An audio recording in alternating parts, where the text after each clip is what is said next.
All right, good morning, everyone, and welcome to another day of Code Platoon. Today we're going to be learning about Big O notation. Well, we're going to be covering what is Big O, determining Big O. We're going to go over a quick example of linear versus binary and how to determine each one of their Big O's and how that happens. We covered these two algorithms yesterday, kind of as a stepping stone to introduce us into this topic. And then after that, we'll go over several other examples and identify what kind of big O they're all currently carrying, right? We'll go over the common big O's that you'll run into. Okay, none of this is going to be evaluated. Code Platoon will not be evaluating this information or any of this module's information, but this is common knowledge that is going to be expected of you to know by the time you get into the interview field, or possibly by the time you get into your first job, depending on where you end up working at. So with that said, does anyone have any questions regarding the topics that will be covered today?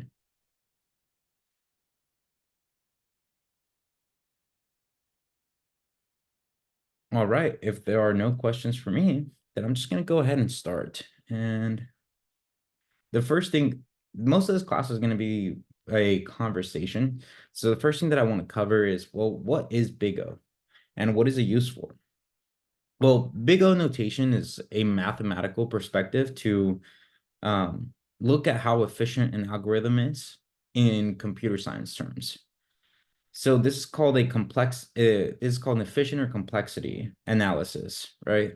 And then what it does is it takes in the algorithm and it kind of determines how long would it take in order for this algorithm to be able to find an answer. So that's what Big O is. Now, we're going to go a little bit into how to read Big O. And this may be easier if I have something to draw in. So let me go ahead and pick up TL draw over here.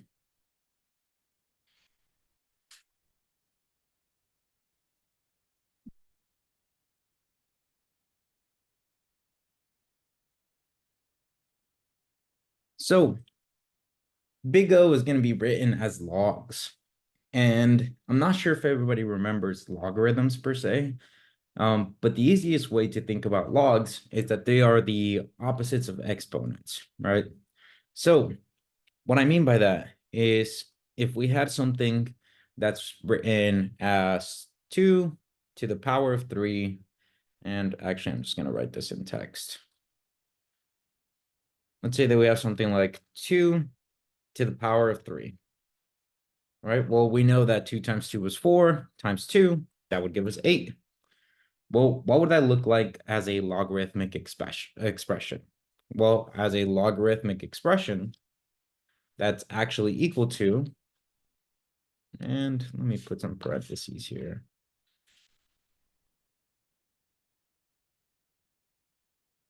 That's actually going to be equal to log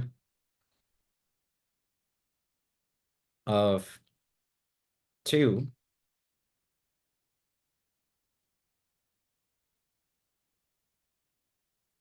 so log of 8, because log is the baseline of 2. So log of 8 is equal to 3.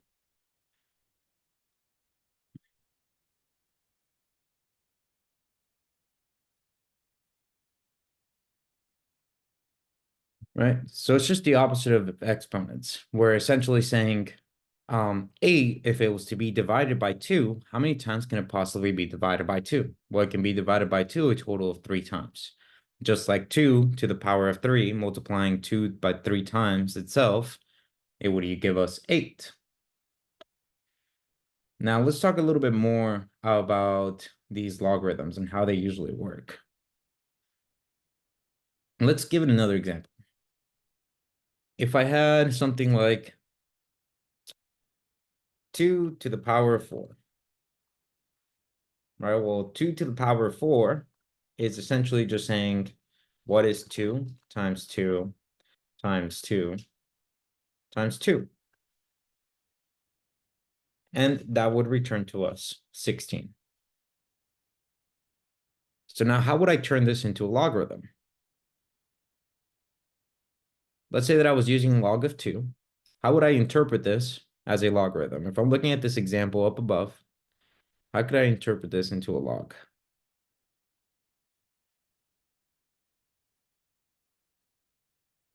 log of 16 is 4. Yeah, so I would say log of 16. Jesus, I cannot do that. Yep. Let's stick to the text box. I'm gonna say log of 16 would be equal to 4. In these examples, is this log base 2? Yes, that's correct. If there is not a number specified next to the log or under the log, it will always be default to 2. Okay, thank you. Awesome. All right. Now let's say that I had something like log of 2 or 128. What would that be equal to? All right, so how many times can 2 divide 128? Well, we can say that 128 is actually 64 once it's divided one time. All right.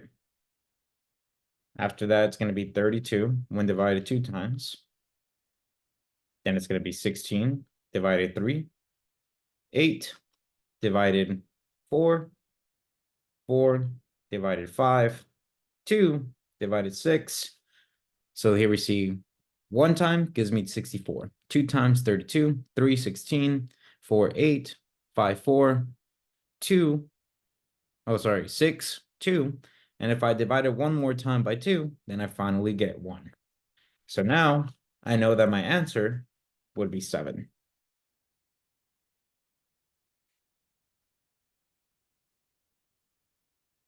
Right, so log of 128 would give me 7. Does anyone have any questions over how to read or construct logarithms? Go ahead, Tyler. I did about the log specifically, because I know like in classic, mathematics, a log with no specified base is usually log base 10. Is in when dealing with big O notation, is it log base 2 for a specific reason? Yeah, that's a great question. And I apologize. I should have clarified that a little bit more. So that's correct. If there's no specific log in in mathematics, it's going to be log base 10. But in this case, we're always going to go with log base 2 because the majority of algorithms, when we're talking about efficiency, they are determined their efficiency by cutting the problem in twos, right? Just like we learned yesterday with binary search, it's not looking through the entire program in a linear motion, it's cutting it in half and making it a smaller problem every time, right? And that is why we use log base 2. Does that answer your question, Tyler? It does. Yep, that makes a lot of sense. Thank you. Of course. And I see Adam made a comment here saying everything with computers is powers of 2. Yeah, right. 256 gigs of RAM, 512 gigs of RAM, like everything inside the computer is organized in powers of 2. And then I see a question from Nika in the questions channel. We cut into 2 because of binaries, ones and zeros. No, what I mean by binary search is the problem that we solved yesterday, where we compared 2 different types of searching algorithms. We had a linear search algorithm, which was just essentially a for loop. And then we had a binary search algorithm where we made a specific condition, set our left and right, grabbed the middle index, and determined if we should look to the right of that middle index or to the left of that middle index. And then we would repeat the problem by shifting our left and rights and making the problem smaller and smaller. And I think there was a comparison to bracketing when you're working with indirect fire. Does that answer your question, Nika?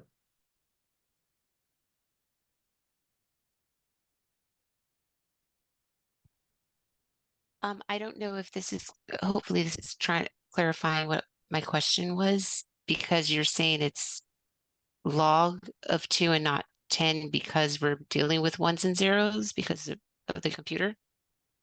No, that's not what I'm No. saying. Okay. Yeah. Thank you. I appreciate it. Oh, okay. No problem. All right. So now that we have logarithms, we understand how they work or how to construct them. The next thing to talk about is, well, what does that look like as far as big O notation? Well, when it comes to big O notation, we're always going to do O as our primary example. And then N is going to be the number of input. So, for example, yesterday we talked about linear search. And linear search was just essentially iterating through a loop or iterating through a list. Let me go ahead and take the time to draw this out real quick.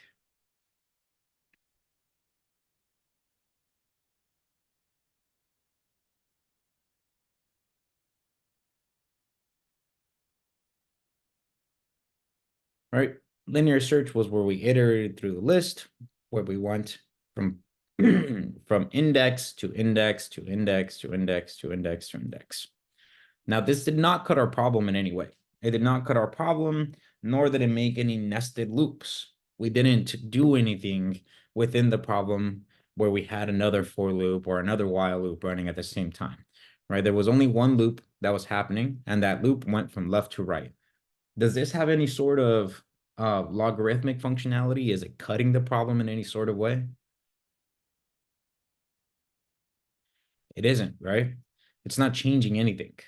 So this would actually be classified as O of n. Now, O would be determining kind of, how do I explain this? I would think of O as kind of like a, I'll come up with a better example as to what O represents in this case, but know that N represents the number of input. Thank you, DJ. So O stands for the number of operations, right? And how many times that operations is multiplied times the logarithm on the right-hand side.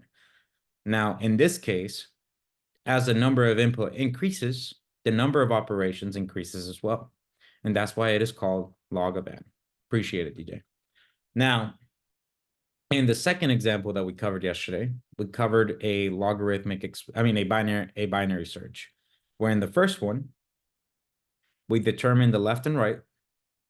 We check the middle index to see if that is our answer.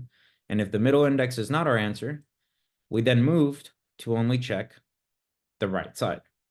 Same thing, we check the middle index. If the middle index was not our answer, we determined that we would only check the last two indexes. Now here you can see it is effectively being cut by half, right? We have this pyramid motion happening where everything is being cut by half. Well, that looks like a logarithmic expression. I am cutting the algorithm in half, so log of 2. Okay, so now I know that if I am cutting the algorithm in half, this would essentially be operations, which is O, times the log of 2, because everything is going to cut it in half, times n, because as the number of input increases, I will cut that in half, and the number of operations only happens times the log of n. Right? So if my number of operations was 128, then that means I would only have to do, if my input was 128, then that means my operations would only happen 7 times. If my input was 8, so if my list only had the length of 8, then my operations would only happen 3 times. Does anyone have any questions over that so far?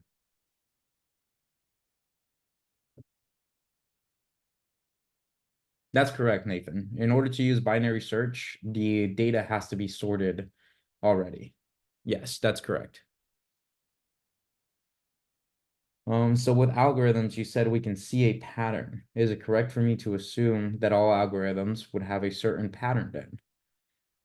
Yes. So the majority of algorithms that are to come up with a specific solutions, you'll see their pattern. You could likely draw out their pattern as far as how they come up to an answer.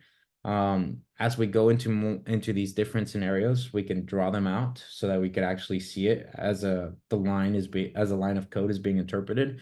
But we're not quite there yet, so I may have to address that question later on, Mika. Can I see a couple of people typing in the questions channel? Please feel free to ask the question verbally if you're comfortable with that. I'm not there yet, DJ, but yes, we will always determine our operations or the big O notation in the worst scenario, but I am not quite there yet. So for the sorting though, like does that operation come into account when you're calculating the efficiency? Like if you're having to have the computer sort it all first, does that affect like the big O? Does that Yeah, so make that's sense? that's a good question. So when it comes to the sorting, we're not taking that sorting part into consideration whenever we're actually talking about the searching algorithm, right? Because the function itself that we're determining efficiency with, that's what we're evaluating.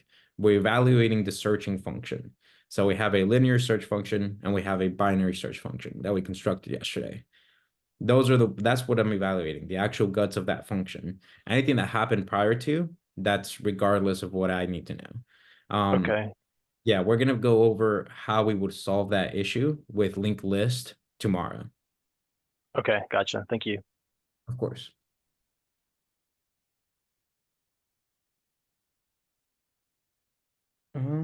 Let's see. Do we have any other questions? Go ahead, Natalie. Okay, so for the list where you're doing the drawing, that's like the linear search, it says O parentheses N. That's different than the O log N. You're not just assuming there's a log between the O and the N in the first drawing. That's correct. So in the first drawing, O of n is just operations times the number of input, right? And the second drawing is operations times the log of the number of input. So if the number of input was 126, then the answer to this would be 7, meaning that the operations would happen 7 times. So operations times 7. Does that make sense? Yeah, that's just a big concept. I haven't done math in a while. Of course, yeah, no problem.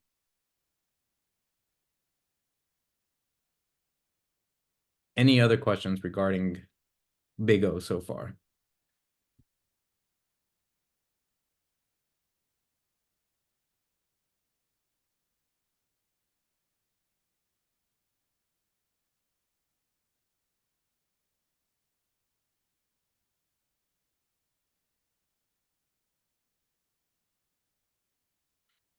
Okay, awesome. If there are no other questions regarding what we've covered, then the next thing we're going to go over is how to determine Big O. And this was a question asked here by DJ. He asked it on the chat. Big O is always going to be determined by the worst scenario possible. All right. So you'll notice that as soon as I said if I had the input of 128, then my answer would be 7. Well, that's not necessarily true, right? That my operations don't necessarily have to take that long. What if my answer was the middle index? Why wouldn't I just call it O of 1 in that case, since I know the operation's only going to take one step?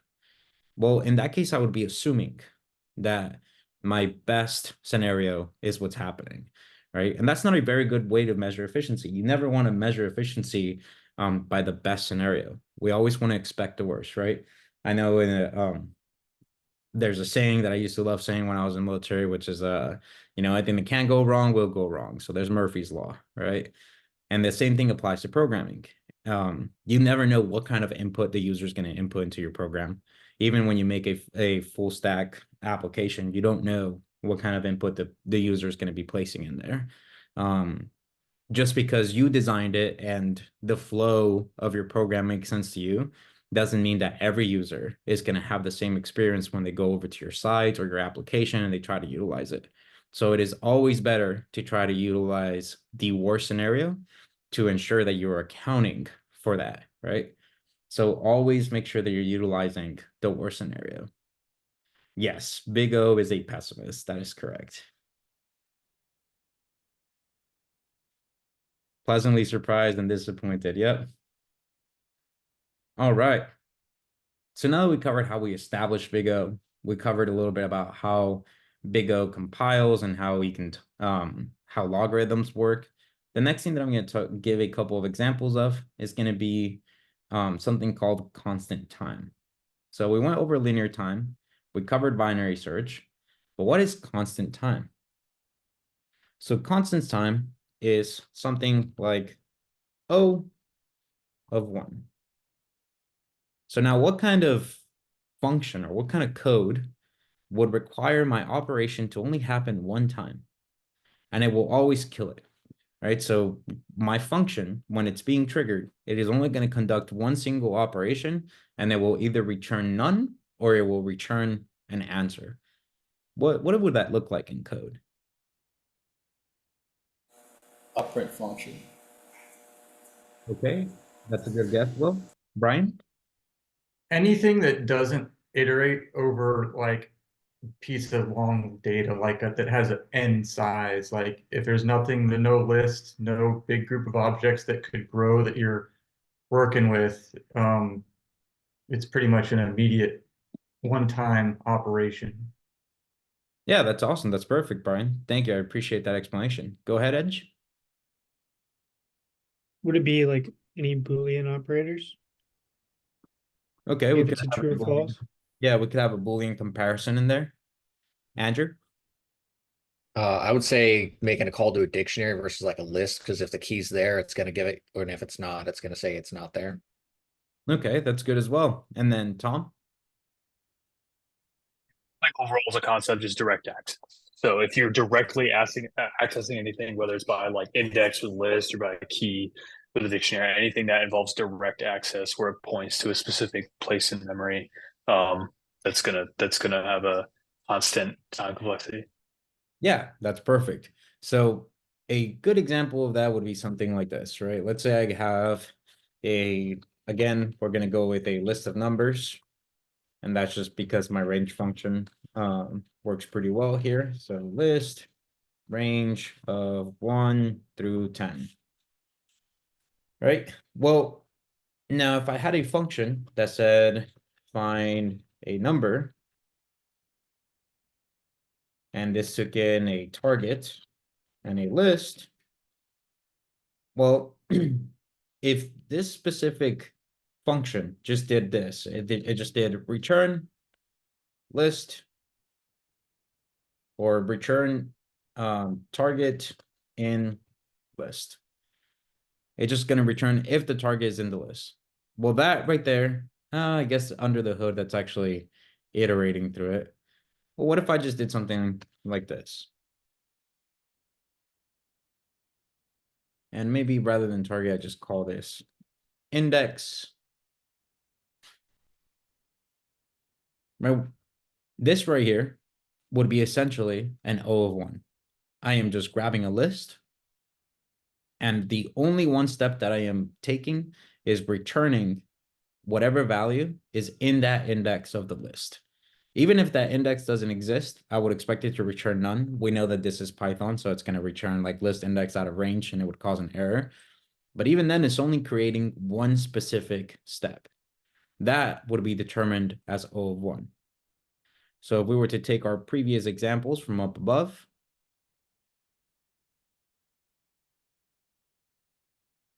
and we take a look at O of 1, well, all it's doing is it is going to grab one specific index, regardless whether it's full or not. And that is it. It is only requiring one operation. It doesn't have to be anything that has to do with the list. It doesn't have to do anything with a specific data structure. It is simply a function that is not doing any sort of iteration, but rather immediately conducting one operation and then being killed as a function. Does anyone have any questions over O1?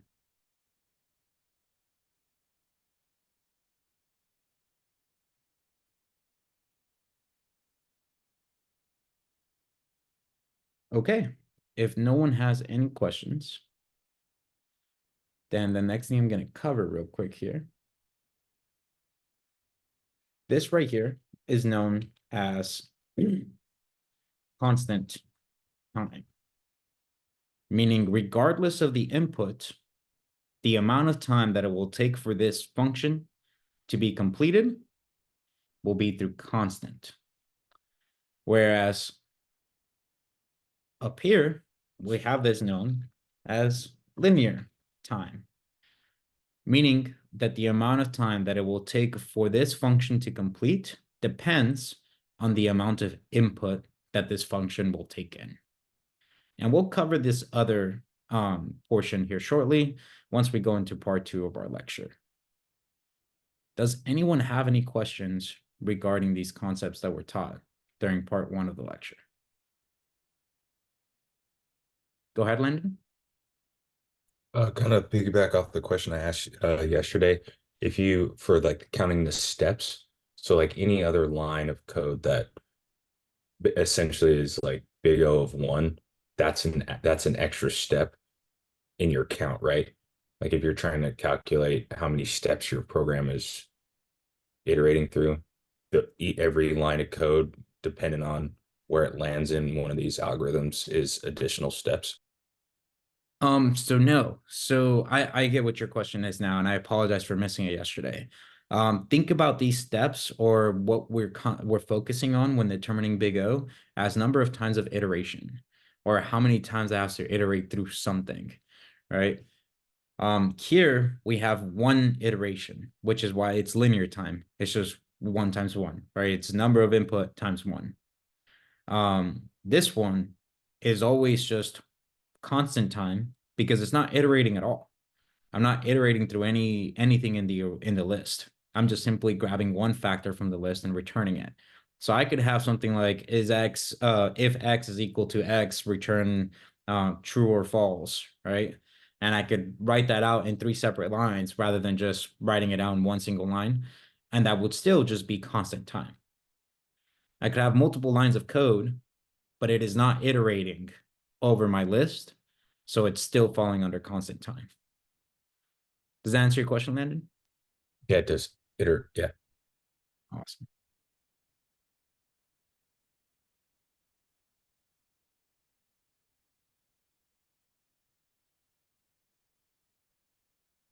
Okay, if there are no other questions, currently right now it is 9:50. We're going to go ahead and take an hour to conduct that logarithm exercise that is part of our lecture. So let me go ahead and put that here on the screen so that everybody can see it and break it down. So here we have this logarithm practice. If we click on it, it's going to take us to this math level. It's just going to be working with logarithms so that we can work through it and fully understand how logarithms work. And then after that, we'll go ahead and cover more big O notation in regards to the different algorithms that can be created. So thank you so much, everyone. Let me go ahead and stop the recording.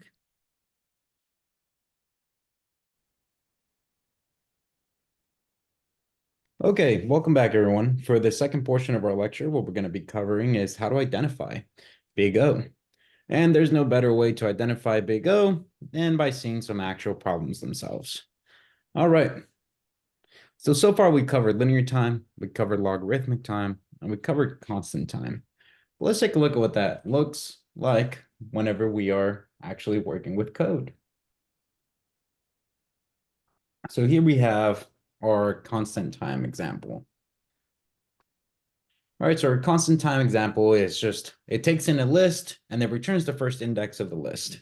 So now something important to keep in mind when it comes to constant time is that constant time it's not determined by the fact that we're only returning or conducting one single thing within the list.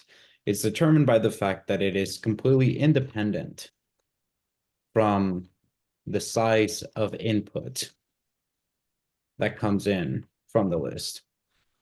Now, with the list specifically, just remember that a list has direct access to any index within the list. So regardless of what size the list is that gets passed in here, we have direct access to any index inside of it. So currently right now, if I were to say, all right, well, let's say I want to print constant time example, and all I'm going to do is pass in the list of numbers. Well, when I run example py, we can see that it very quickly returns 1, and that was conducted in one single step, one single operation, right? Regardless of the size. And let's make this a step counter. And let's actually have it return step as well. Right, so regardless of right now, if I run it, we can see that the step is 0. If I turn this into a massive amount of numbers and I turn this into -1, we would still just get 1000. There's no iteration. There's no place to increase that step count. And it would just return the 0. Right? So that's our constant time. Regardless of the number of input, it is always going to provide to us the same amount of return.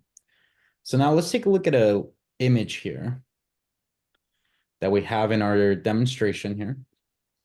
And here we can see constant time is annotated to be almost, if not as efficient as O log of n, right? We can see it down here. It does seem to spike a little bit towards the right-hand side, but nowhere near what we expected, right? So there's our O of 1 for constant time. All right. Does anyone have any questions regarding constant time or O of 1?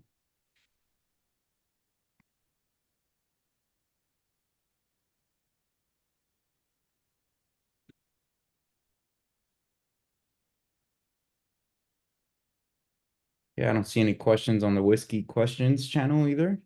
So I'm going to go ahead and keep moving forward here. Going to comment out that function call. Now let's talk about linear time. All right, here we have our step. I'm going to make that equal to 0.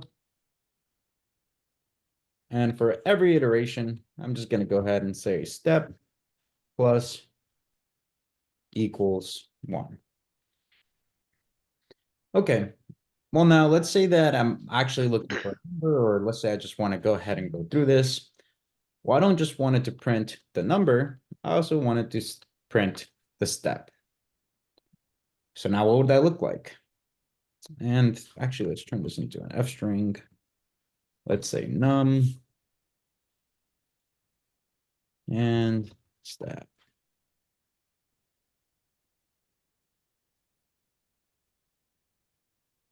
Okay, so let's go ahead and call this function here. And this function does have a print statement, so I'm not going to put it within a print statement itself. And I'm just going to pass that list of numbers. Well, now when I pass it, we can see that it was actually able to print all of the steps that it took to the point where my terminal couldn't keep up with it, right? But it all incremented very quickly, and it showed me how many steps it took. Well, if I were to take off all of these zeros and just make it into 11, I wonder how much time it would take. Well, now it took a considerable amount of less time. Now it only took 11 steps. So it looks like as the input grows, so does the number of steps that it takes.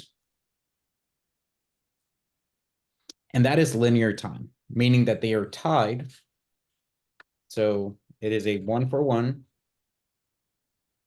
ratio for operations and input size. So the more input size there is, the more operations, and the same thing can be said vice versa. Does anyone have any questions regarding linear time?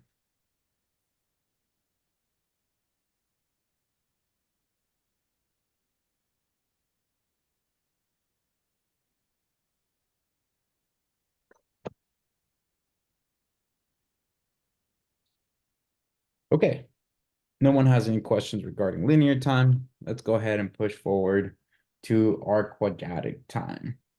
So for our quadratic time, we're actually going to do this function or this algorithm named bubble sort. And it's pretty popular. You may see it a couple of times. I think it's one of our problems. But here in our quadratic time, we haven't seen this before. We can notice that our linear time gets applied first, right? We have one single for loop, and that one single for loop is already O of n, right? We see it here. Well, what happens when we take our list?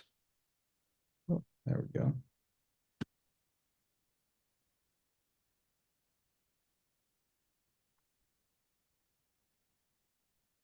And rather than just going through it once, where I hop in once,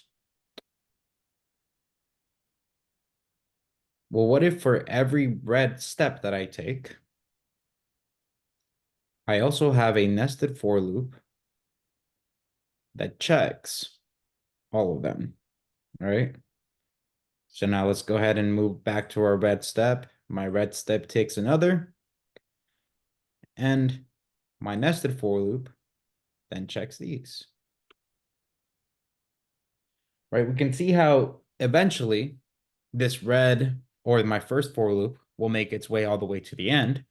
But every time this first for loop that is running in linear time takes a step, there's another iterating process that's happening nested within it. And we can see it here. Here we can see our first for loop, and then we can see it being iterated again right under it, right? So now this is known as quadratic time. So this is going to be O of n to the second power. So now what exactly does that mean? Well, what assumptions can we make if we see that O, or the number of operations, is equal to the number of inputs squared? What does that tell me?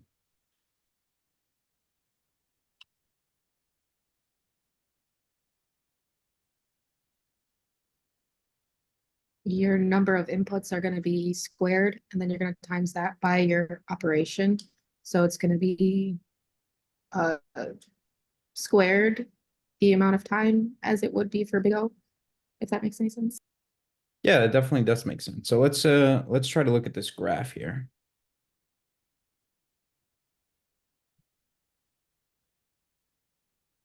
All right, we have our number of operations times the number of input. So linear time tells me that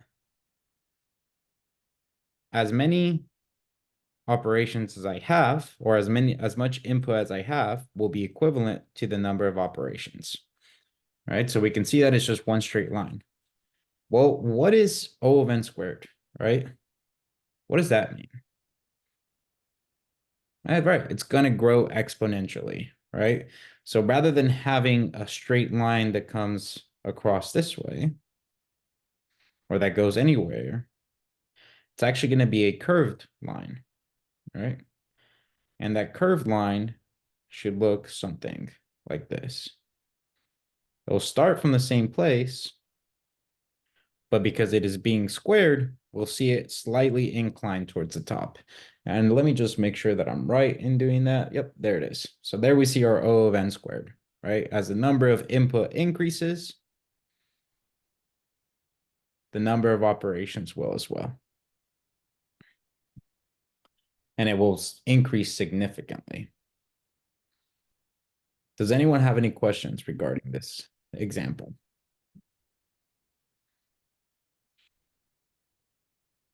Okay, so let's take a look at bubble sort in action.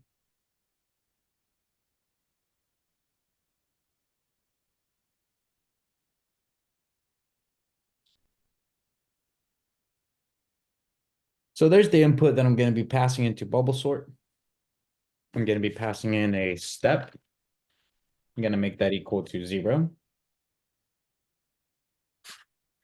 And then I'm going to increment the step every time I iterate through my first loop. And then I'm going to also increment the step as I iterate through my second loop. So let's see what that looks like. So print.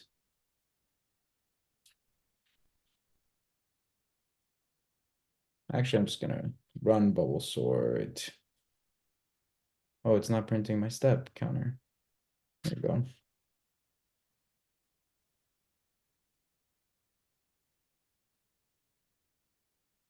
So I'm just going to go ahead and call bubble sort. And they're going to pass in the bubble sort example input. Well, now when I run it, we can see that my input is only 1, 2, 3, 4, 5, 6, and 7. right? And even though there was only 7 of them, you would expect it, if it's working in linear time, to only come across 1 time and say 7. But because it is working in a nested loop, it comes all the way to 28. All right, so the number of input squared times the number of operations. Does anyone have any questions over bubble sort or how O n squared works?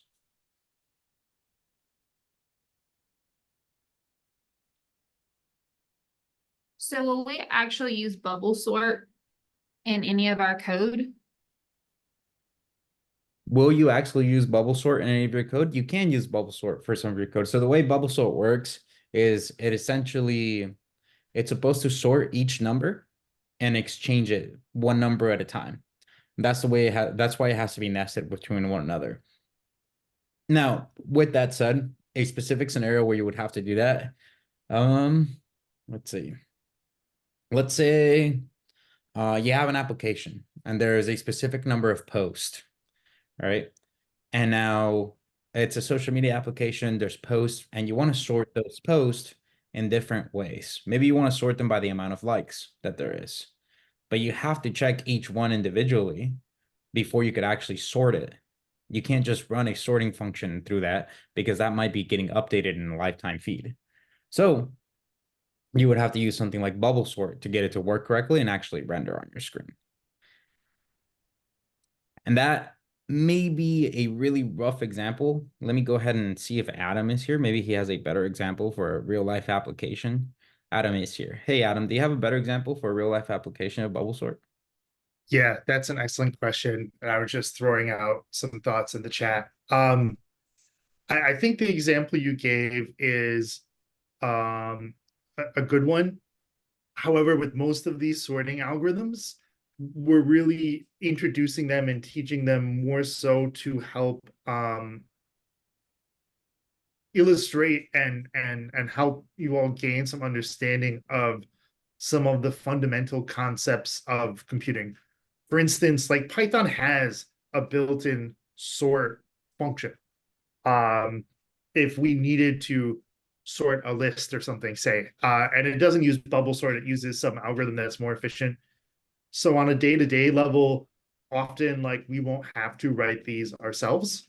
However, these concepts do tend to crop up in different places. And like, as you all have started to see with the assessment and stuff, like those skills of, all right, like I can iterate through a list.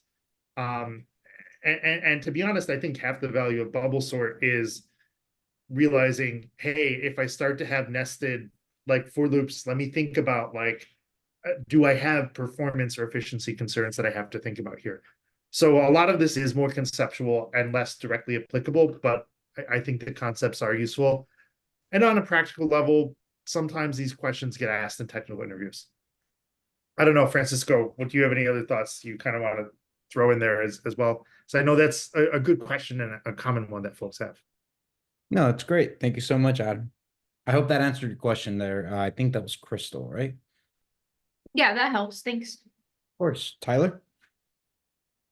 So if like I know you probably never would, but just in the interest of better understanding, if you had another for loop nested in the for for loop, would that be 3 squared or would that be like cubed?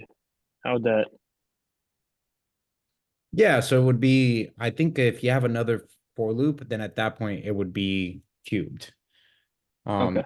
So it would look as in that would be O of n to the 4th power. If you have another for loop nested inside of it. And so that's correct, right, Adam? I want to say O of n to the 3rd for cubed, but it could be. I think it's O of n to the 3rd, and I think that's cubed. Yeah. I'm not 100%, but yeah. I think you said the right thing, and I think you just were typing a different number in there. Yeah, I apologize. No, it's all like the Zoom screens. But yeah, exactly. Like each loop, it's like we're multiplying by 2 yet another time. So right, times 2, we square it, times 2 the third time with that third inner for loop, and we cube it. Okay. All right. Awesome. So now that we got bubble sort in there, the next one that we want to cover is going to be our logarithmic time. And we already talked about logarithmic time, but we could see it one more time here.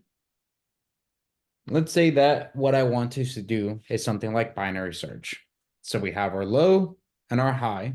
So we take the very first number of our array or our list, which is 0, with index, I apologize. Then we take our very last index by taking in the length of the list and subtracting 1.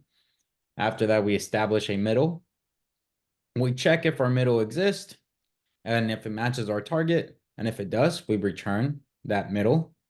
Otherwise, we reset our left and rights depending on which side is higher. So we already took a look at that. Let me go ahead and kind of drag this to the right direction over here. So here's our logarithmic time. It's logarithmic because we're dividing, right? We are dividing by the log by 2. We're dividing our problem every single iteration. And by dividing our problem each iteration that this while loop runs, we're actually increasing our efficiency and looking for our number pretty quickly. And we can see that O log of n, which is our logarithmic time, runs almost as efficiently. It's like one of our most efficient algorithms there. All right.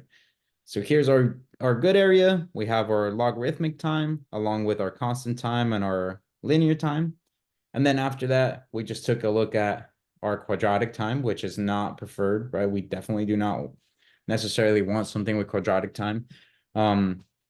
Maybe try to utilize something with recursion that may help, or just try to avoid that quadratic time if possible. Usually anything that requires more than 2 loops can be changed so that it doesn't necessarily have to, but there are very special use cases where you'll need nested for loops. A specific example that I can think of when it comes to avoiding that, I'm sure we all remember that Roman numerals exercise, right? Where we had a dictionary and then you go through checking each individual value and the keys. I've seen it where people utilize a for loop to iterate through the keys, and then within that for loop, they have a while loop, subtracting and adding the value that it was subtracted each time for the total value. Now, you could do that, or you could utilize something like floor division and then multiply the number of letters times that number to be able to get the total count. So that's a way of thinking about how to avoid that those nested for loops. There's always going to be a better way to break it out. All right, so now let's take a look at an example for this binary search. And I see Will has a question. Give me a second real quick, Will.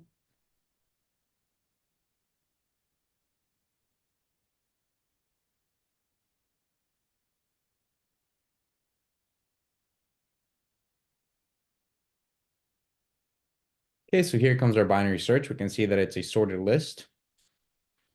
I'm going to go ahead and make a step variable as well. Make that equal to 0. And every time this while loop runs, I'm going to increase the number of steps.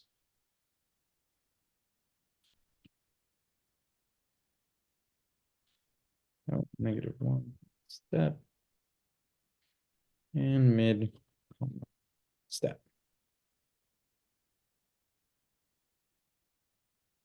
Okay, so now when I run this function, I'm going to run binary search. I'm going to give it the logarithmic example input. And what I'm going to be looking for here is going to be the number 7 as my target. So now when I go to execute, we can see that it was found within 6 moves. And that it was found in the index of number 6. Because it looks like that's what it returns is the index. And it was found in 4 different steps rather than 7 if we were utilizing linear time. Okay, and now at this point, Will, what was your question? Yeah, with the previous quadratic one, You were talking about nested for loops.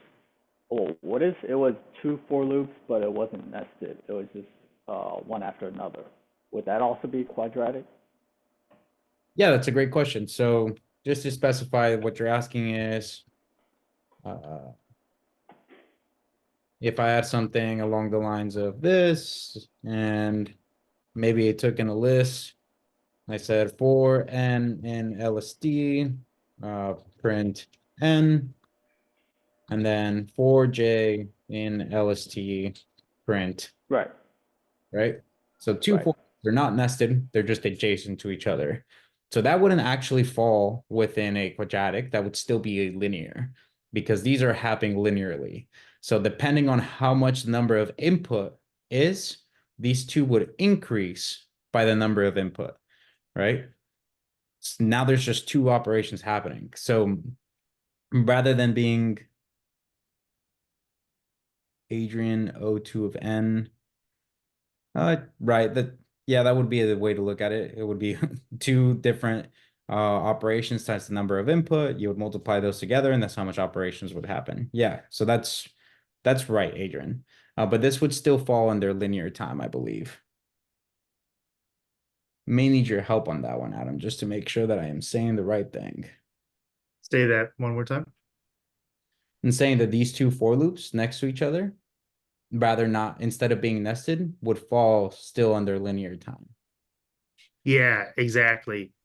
Exactly. If they're not nested, it's n plus n, which gives us 2n, which, because with big O, we only care about the worst case, then just becomes n linear time. Because, like, if n is 5 things and j is 20 things, I don't go through the whole list of j 5 times. I go through n 5 times, and I go through j 20 times. Which hopefully made sense, and I didn't just make things more confusing. I hope.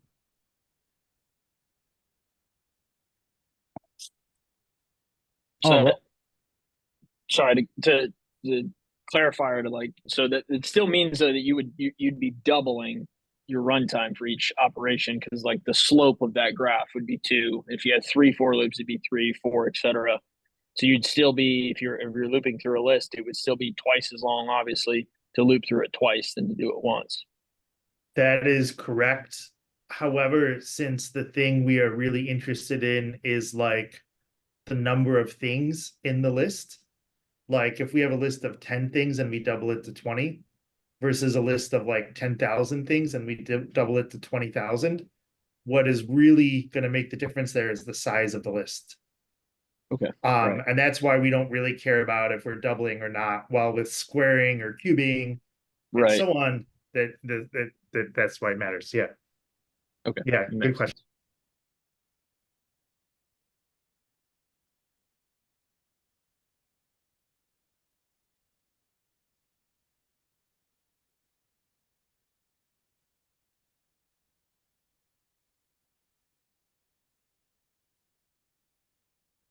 okay. I'll have to get back to this question because I'm getting some conflicted research right now that I'm looking up. So once I have a solidified answer, because I want to make sure that I'm not giving people the wrong information, I'll go ahead and reach out to everyone through Slack. But that is a great question. Thank you so much. All right. So we got done with logarithmic example. Now let's go ahead and keep moving forward. Oh no, the mouse is dying. All right.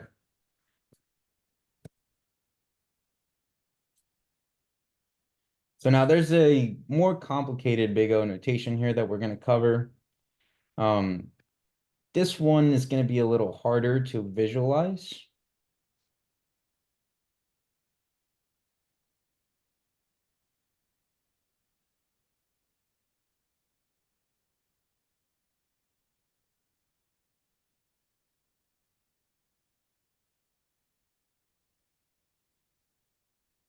Okay, so this one is called a linearithmic example, right? So we're going to have our function that's going to be calling each other recursively. And then after that, it's going to merge.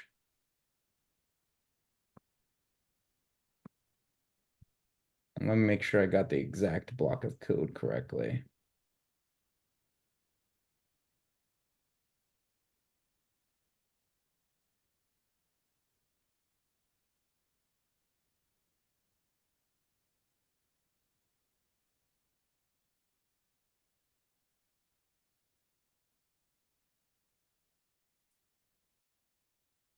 Okay. So now here we can see something called, oh, interesting. Logarithmic time, right? So we're gonna have this is for an unsorted list. So this list is unsorted. And I want to be able to find something within that list. Well, actually, I'm trying to sort the list and merge it. So this one is O(n) of log n. It's calling itself recursively, and it's trying to divide and conquer. So even though there is only one while loop, we can see that there's only one while loop happening, right? So this would still be logarithmic because there's no nested loops. So even though this would be a linear time frame, it is also doing a divide and conquer method. So because it's doing a divide and conquer method, that turns it into a logarithmic as well. So what this right here is going to do is it's going to take in an unsorted list. It's going to determine the middle. And then from there, it's going to grab the left half of the list and the right half of the list. So let's draw this out so that we could see it happening.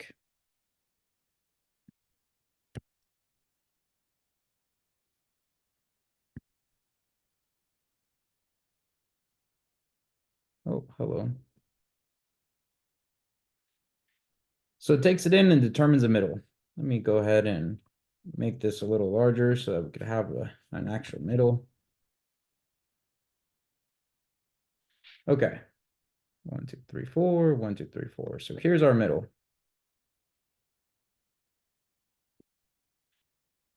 Once it determines the middle, it's then going to grab the left side.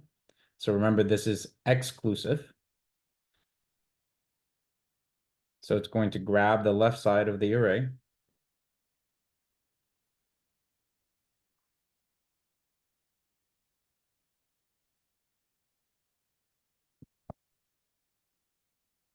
I have to make that a little bigger just so I could grab them.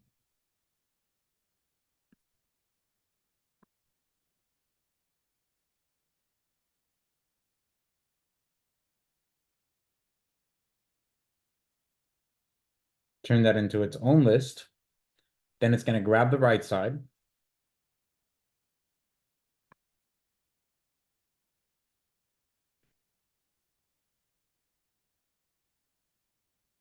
And turn it into the list of the right. And it's going to continue passing these into itself recursively. We can see it here happening where it's calling merge sort. So when it calls merge sort, this list right here will get passed, and then the same operation will happen. It will determine a middle, make a left and a right side, and it'll get continuously be divided into smaller chunks. Right? So that's what's happening here in recursion. We're bracketing just like before. Right? That left side will get divided. This will turn into the left. This will turn into the right.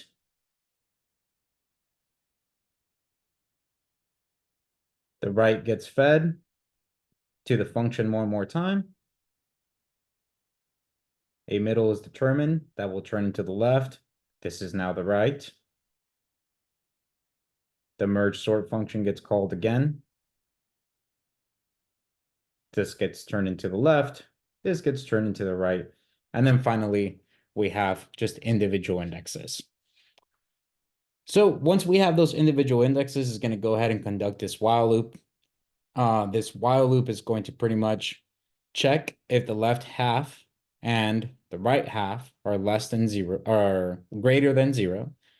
And as long as those are greater than 0, it's going to check if the first index is greater than the right index.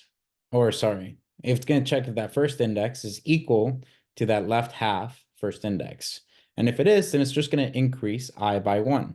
So it would move I to the right one. It's hard to visualize it and kind of print it out or draw it out because it's so nested and it's a really complicated issue or a really complicated algorithm to just break down since it's practicing recursion. But we can see how it's doing the division here, and we can see how these while loops are still happening at a linear time frame. So this is just a combination of the two. Now the strengths and weaknesses. So strengths is that it is more efficient than other algorithms, especially if they're not unsorted, right? If we have an unsorted list, we can't just go straight into binary search. We would have to do something where we sort it first and then merge the two to be able to actually sort the algorithm. But the main thing about this algorithm is the juice worth the squeeze? Is it actually worth it to write all of this code out and make it as complex as it is to run it on a list that may or may not be that large of a data structure? If it's large enough to where you actually need it to be sorted in an efficient manner and a built-in method won't do the trick, then you could write merge sort by hand. But otherwise, just utilize built-in methods. And that is going to be our O(n) of log n, which we can see runs here in the orange side, and it covers the majority of our big O complexity chart, other than O(n) squared. All right. Does anyone have any questions over how to identify the different types of big O's?